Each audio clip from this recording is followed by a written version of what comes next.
अरे वा, शॉपिंग केलीस? हे कपडे महाग असतील ना? नाही, चौथ्या संडेला ब्रँडेड आयटम्स वर 7% आणि गारमेंट्स वर 20% सूट आहे. खरेदीसाठी अवश्य भेट द्या भिका गणपत सुपरमार्केट, शिवाजी रोड सटाणा आणि नामपूर रोड सटाणा.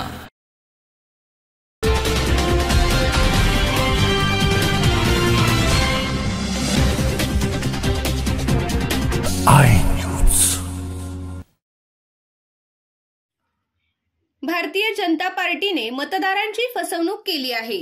आजवर फसवणुकीच्या पलीकडे मतदारांच्या पदरात काहीही पडलेले नाही. शेतीमालाला भाव नाही, तरुणांना नोकऱ्या नाहीत, बेरोजगारांना व्यवसाय नाहीत. राज्यातील व्यवसाय पळवले गेल्याने महाराष्ट्रात मोठ्या प्रमाणात बेरोजगारी वाढली आहे. महिला सुरक्षित नाहीत, महागाईने कहर केला आहे. या सर्व समस्यांनी जनता त्रस्त आहे.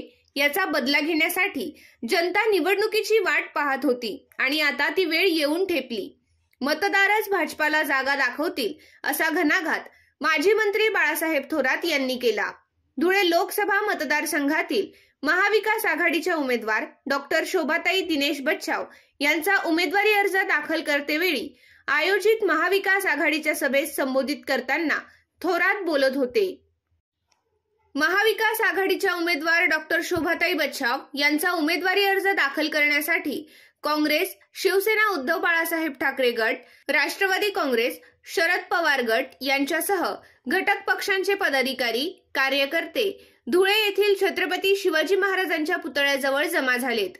छत्रपती शिवाजी महाराजांना पुष्पहार समर्पित करून सजविलेल्या रथातून डॉक्टर शोभाताई बच्छाव यांची भव्य रॅली काढली. नागरिकांचा उत्स्फूर्त प्रतिसाद मिळाला. रॅलीचे रूपांतर जिजामाता हायस्कूलच्या मैदानात सभेत झाले. यावेळी सभेला संबोधित करताना माजी मंत्री बाळासाहेब थोरात यांनी भाजप सरकारवर चहूबाजूंनी टीका केली.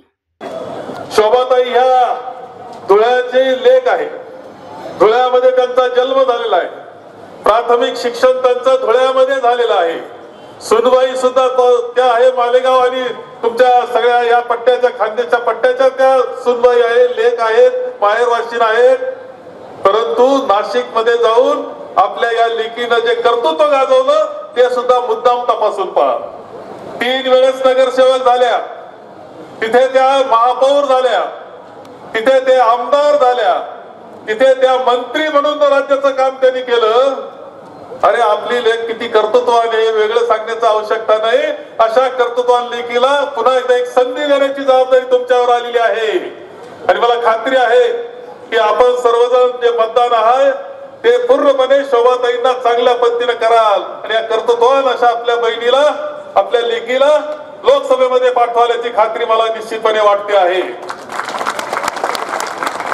खरं राज्य एकंदर पाहतोय, राज्यामध्ये राज्य सरकारबद्दल प्रचंड नाराजी आहे. सगळीकडे आवाज येत असतो 50 खोके तुम्हाला माहिती का? आलेकडून 50 खोके. अरे या राज्यामध्ये आमदार मंडळीची सत्ताधारी ती गोळीबार करते, पोलीस स्टेशनला गोळीबार करते. इथे अंमली पदार्थ सापडतात, नशेचे पदार्थ हजारो कोटीचे सापडतात. हे असं सरकार चाललेलं आहे. केंद्र सरकार जे नरेंद्र मोदी यांच्या पंतप्रधान म्हणून करतायत काम, परंतु खरं सांगतो की महिलांवर अत्याचार, मणिपूरचा अत्याचार असेल, आमच्या पैलवान मुलींवर झालेले अत्याचार, तो जो खासदार तो मोकाट फिरतोय आणि त्या मुली आता जेलमध्ये. तुम्ही माहिती का? केजरीवाल जेलमध्ये आहे, दुसरे मुख्यमंत्री जेलमध्ये हेमंत सोरेन. शेतकऱ्यांच्या रस्त्यावर अडवलं गेलं, त्यांच्या अश्रुधूर आणि गोळ्या झाडल्या गेल्या, त्यांना दिल्लीमध्ये येऊ दिलं नाही मेळावा करायला. शेतकऱ्यांचे किती हाल आहे वेगळं सांगण्याची आवश्यकता नाही. हे केंद्र सरकार तुमचं आमचं बिलकुल नाही वस्तुस्थिती आहे. मी धन दांडगे ते सुद्धा थोडे. अरे शेतकऱ्यांची दशा ज्यावेळेस तुम्ही करता त्यावेळेस फक्त शेतकऱ्यांची दशा होत नाही तर बाजारपेठेची सुद्धा आपल्या सगळ्या व्यापाऱ्यांचे सुद्धा हाल होतात. तुमचे कापसाचे बाजार होते, सोयाबीनचे बाजार होते, त्यावेळेस जी बाजारपेठ भरत होती ती आता भरते का? हे व्यापाऱ्याला विचारा बरं. पैसेच नाही. कांद्याला पैसे मिळाले तर बाजारपेठेत येतील, कांद्याला मिळाले भाव तर बाजारपेठेत येतील, शहरामध्ये पैसे फिरतील, रोजगार निर्माण होईल. पण शेतकऱ्यांना मारलं निवळ नाही. शेतकऱ्याला तर मारलंच मारलं. तर शहरातले छोटे व्यापारी मजूर यांना सुद्धा मारण्याचं काम हे भारतीय जनता पक्षानं केलेलं आहे. ही वस्तुस्थिती आपण सगळ्यांनी लक्षात घ्यायची आहे. आणि म्हणून आपल्या सगळ्यांना मी विनंती करेन की संपूर्ण देशामध्ये एक वातावरण उठलंय, वावटळ उठली आहे. पुन्हा आता हे भारतीय जनता पक्ष सत्तेवर ठेवायचा हा निर्णय लोकांचा आहे. आपण त्या निर्णयाला साथ देण्याचं काम करा. आपलं मत हे शोभाताईंना जाणार आहे, आपलं मत महाविकास आघाडीला जाणार आहे, या धडपडणाऱ्या आमच्या नेते मंडळीला कार्यकर्त्यांना जाणार आहे. मी नाव घेतले नाही कारण इतकी संख्या मोठी आहे. तिसरी तुमचं भाषण चांगलं झालं, शरदरावचं राहून गेलं. कुणाल पाटीलांचं असतील आमचे खरं तर सगळ्या धात्रांची धुळे जिल्ह्या किती सुरू करून दिलं, त्याला इतकं जमलं का बस. आणि हा आमचा गडी जोरदार कामाला लागला अध्यक्ष, दोन्ही अध्यक्ष. तेव्हा हे अत्यंत वातावरण, आजचं वातावरण हे विजयाचं वातावरण आहे. 20 तारखेपर्यंत आपल्या सगळ्यांना टिकवायचं आहे. आपल्या सगळ्यांनी काळजी घ्यायची आहे. घराघरापर्यंत जायचं आहे, पंजाचं चिन्ह दाखवायचं आहे आणि ते चिन्हाला मतदान घडून आणायचं आहे. ते मतदान आपल्या देशाच्या राज्यघटना वाचवण्याकरता जाणार आहे, आपली लोकशाही वाचवण्याकरता जाणार आहे, आपल्या सुख समृद्धी करता जाणार आहे. एवढंच आव्हान या निमित्तानं आपल्या सगळ्यांना करतो आणि माझे 2 शब्द संपवतो. काँग्रेस धुळे जिल्हा अध्यक्ष श्याम सनेर यांनी विद्यमान सरकारच्या कार्यपद्धतीवर टीका केली. गेल्या 10 वर्षात मतदारसंघात कोणतेही मूलभूत प्रश्न सुटले नाहीत.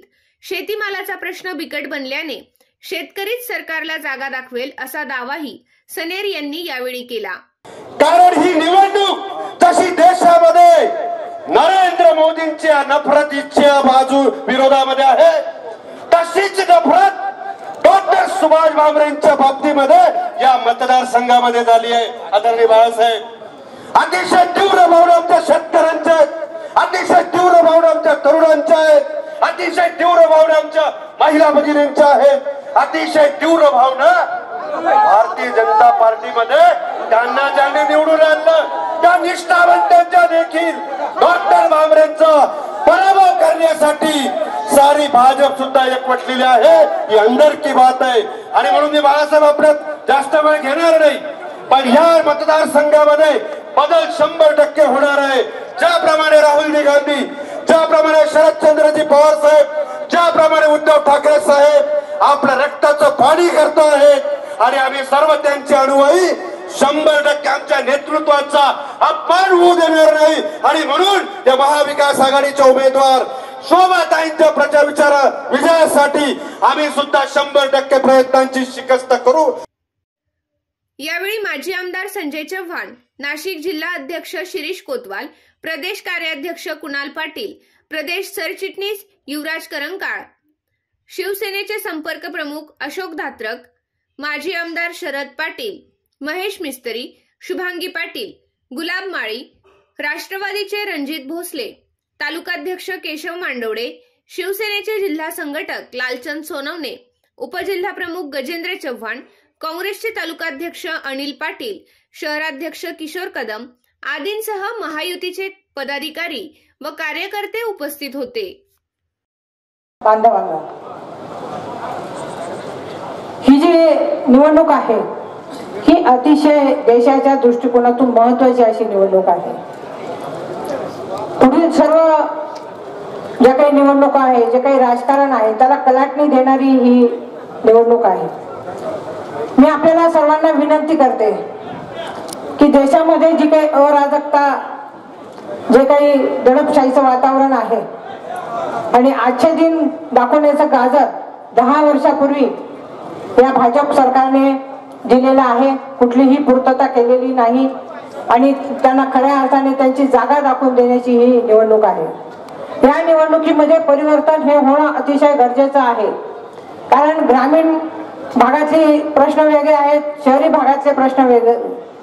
ग्रामीण भागामध्ये कांदा उत्पादक शेतकरी असेल, कापूस उत्पादक शेतकरी असेल, धान्य उत्पादक शेतकरी असेल, हा अतिशय त्रस्त झालेला आहे, संतप्त झालेला आहे, त्याला कुठलाही भाव नाही.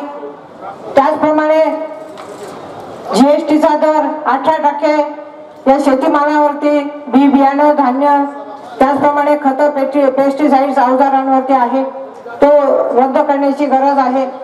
महिला भगिनी त्रस्त आहेत, त्यांना कुठलीही सुरक्षितता नाही. आपण बघितलं मणिपूरचं उदाहरण. त्याचप्रमाणे बेरोजगारी खूप वाढलेली आहे. आणि राहुलजी गांधी यांनी 5 न्याय आणि 25 भरोसे जे दिलेले आहेत ते खऱ्या अर्थाने देशामध्ये महाविकास आघाडीची सत्ता जर आली तर निश्चितपणे त्यांचा हा जो विश्वास आहे हा सार्थ होणार आहे. अनेक केंद्रीय योजना आहेत त्या आपल्याला आणायच्या आहेत.